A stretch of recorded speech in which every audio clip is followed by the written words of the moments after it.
आज मैं एक बार फिर से एक वीडियो के लिए आपके सामने आया हूँ। वैसे कभी भी मेरा मन नहीं करता इस तरह के टॉपिक्स पे वीडियो बनाने का, और चाहूँगा कभी मुझे ऐसा मौका दोबारा मिले भी नहीं। आज जिस टॉपिक पे हम बात करने वाले हैं वो है जस्टिस फॉर साहिल। एक 23 साल का लड़का जिसे 17 साल के लड़के ने गाड़ी से उड़ा दिया, या माफी चाहूंगा, गाड़ी से उड़ा दिया तो अब बोलने में भी अच्छा नहीं लगता। उसने गाड़ी से चोट मारी और उस लड़के की मौत हो गई। बाइक पे, वो लड़का बाइक पे था। अगर आप उस लड़के के बारे में उसके दोस्तों से भी पूछते हो तो बताया जाएगा बहुत डिसिप्लिन लड़का था। उस लड़के का, उसकी वो सिंगल मदर थी, जो माता जी उन्हें 30 साल से पाल रही थी। पिताजी उनके बचपन में ही गुजर गए थे। उनकी मदर ने बहुत मुश्किलों से मेहनत करके उन्हें पाला। बच्चा भी बहुत डिसिप्लिन था। वही उसका जस्ट उसके मरने के बाद उसका लेटर आया है, वो यूके पढ़ने पढ़ने जाने वाला था। अब इतने क्वेश्चंस आ जाते हैं कि एक तरफ मोदी जी बात कर रहे हैं कि हम विकसित भारत बनाएंगे। क्या विकसित भारत ऐसा होगा जहां पे पैसे वाले जाएंगे तो कुछ भी करेंगे, उनके अगेंस्ट कोई एक्शन ही नहीं होगा?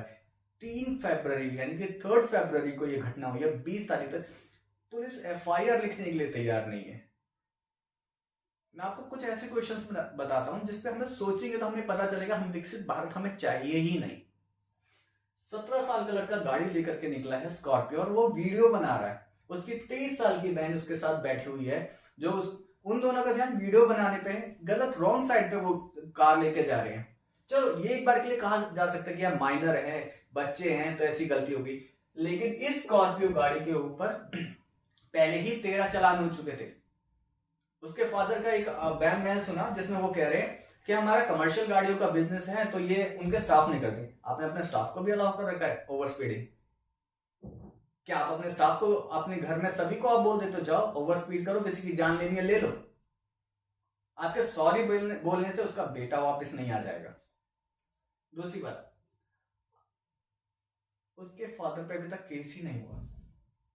पुलिस का मैंने बयान देखा, वहां पे कह रहे हैं हाँ हमने घटना देखी है, लड़का पहले 19 साल का बताया जा रहा था, लेकिन हमें पता चला कि वो 17 साल का है। अब हम उसके, अरे भाई 17 दिन हो चुके हैं, आप अभी तक उसके फादर पे केस तक नहीं फाइल कर रहे हो, और क्या ही करोगे? तीसरी बात, जो आरोपी है उसका नाम है अक्षत्रा सिंह। उसको बेल मिल चुकी है अपने 10वीं के पेपर देने के लिए, बोर्ड के एग्जाम्स।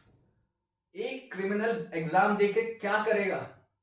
हाँ कर सकता है बिल्कुल, अगर, जैसा कि पुलिस क्या करेगी, पैसे लेके कितने सारे केस सामने आते हैं।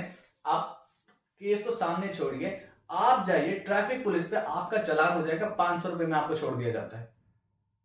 आप आप कितनी जगह पे देख लीजिए जहां पे चेकिंग हो रही है, आप देखोगे साथ में एक पुलिस वाला खड़ा होता है, 500 रुपए जेब में डाले, आपका चालान नहीं होगा। क्यों? क्योंकि उसकी पर्सनल जरूरतें पूरी हो चुकी हैं। और कितनी ही वीडियो सामने भी आती हैं। ये आज के टाइम में पुलिस की रेपुटेशन है हमारी नजरों में। ये वो चीज है जिसे आप नकार नहीं सकते। क्यों? क्योंकि ये चीजें सोशल मीडिया पे भी अवेलेबल है। दूसरी बात, जज जज के बारे में तो मैं यही बोलूंगा, आपको याद होगा कुछ दिनों पहले एक केस आया था जिसमें जज के घर में आग लग गई थी, तो वहां पे नोटों की गड्डियां मिली थी जली हुई।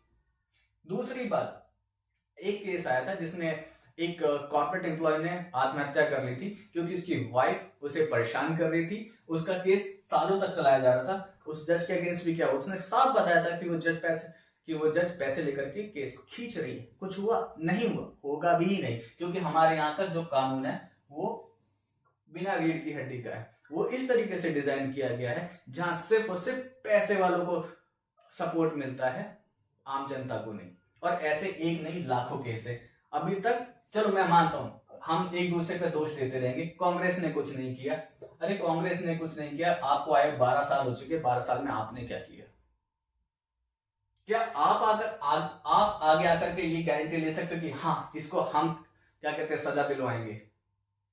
कहीं ऐसा ना हो कि हमारा विश्वास पूरी तरीके से हट जाए। तो मैं बीजेपी सरकार से हाथ जोड़कर विनती करूंगा कि इस केस में इस बच्चे को माइनर होकर के छोड़ा ना जाए, बल्कि सजा दी जाए।